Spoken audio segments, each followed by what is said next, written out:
আসসালামু আলাইকুম, কেমন আছেন সবাই? আজকে আমি রান্না করব মুরগির মাংস দিয়ে ছোলার ডাল। তো তার জন্য এখানে আমি মুরগির মাংস কেটে নিয়েছি। এখন আমি এগুলোকে পরিষ্কার করে ভালোভাবে ধুয়ে নিব। তো আমি মাংসটাকে ভালো করে ধুয়ে নিচ্ছি। মাংসগুলো ধোয়া হয়ে গেছে। এখন আমি ছোলার ডাল ভিজিয়ে রেখেছিলাম 1 ঘন্টা আগে, সেই ডালগুলো আমি ভালোভাবে পরিষ্কার করে ধুয়ে নিচ্ছি। যে কোনো মাংস দিয়ে ছোলার ডাল রান্না করলে কিন্তু খেতে অনেক বেশি ভালো লাগে। আমি আজকে মুরগির মাংস দিয়ে রান্না করতেছি। তো রান্না করার জন্য আমি এখানে মশলা বেটে নিয়েছি, আদা রসুন জিরা একসঙ্গে, পেঁয়াজ কুচি করে নিয়েছি, এখানে নিয়েছি এলাচ দারচিনি। এখন আমি চুলায় কড়াই বসিয়ে দিয়ে দিলাম কড়াইয়ে পরিমাণ মতো তেল, তার ভেতরে দিয়ে দিলাম পেঁয়াজ কুচি। আর পেঁয়াজ কুচিগুলো আমি ভেজে বেরেস্তা করে নিব। তো আমি পেঁয়াজগুলো ভালো করে নেড়েচেড়ে ভেজে নিচ্ছি। তো পেঁয়াজটা ভাজা হয়ে গেছে। এখন আমি এখান থেকে কিছুটা বেরেস্তা উঠিয়ে রাখবো।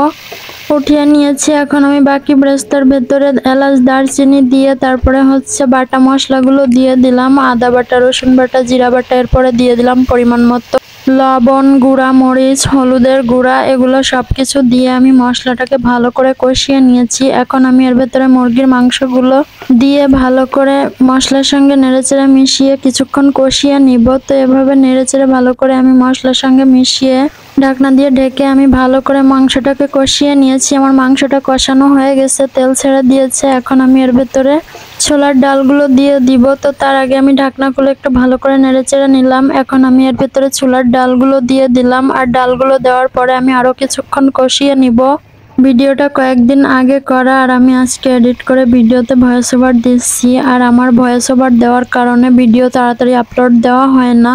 তো তার জন্য ভাবলাম যে আজকে ভিডিওটা আপলোড দিয়ে দিই। তো রান্না করতেছি, আমি পরিমাণ মতো পানি দিয়েছি। ডালটাকে ভালো করে কষিয়ে নিয়ে এখন আমি ঢাকনা দিয়ে ঢেকে আরো কিছুক্ষণ রান্না করে নিয়েছি। আমার ডালটা কিন্তু রান্না করা হয়ে গেছে, ডালটা সুন্দরভাবে ফুটে গেছে। এখন আমি এর উপরে একটু গরম মশলার গুঁড়া দিয়ে আমি ডালটাকে একটা বাটিতে তুলে নিয়ে ওপর থেকে একটু পেঁয়াজ বেরেস্তা দিয়ে দিলাম, যাতে দেখতে সুন্দর লাগে। তার জন্য গরুর মাংস দিয়ে এভাবে ছোলার ডাল রান্না করলে কিন্তু খেতে অনেক বেশি ভালো লাগে। আমি মুরগির মাংস দিয়ে রান্না করেছি।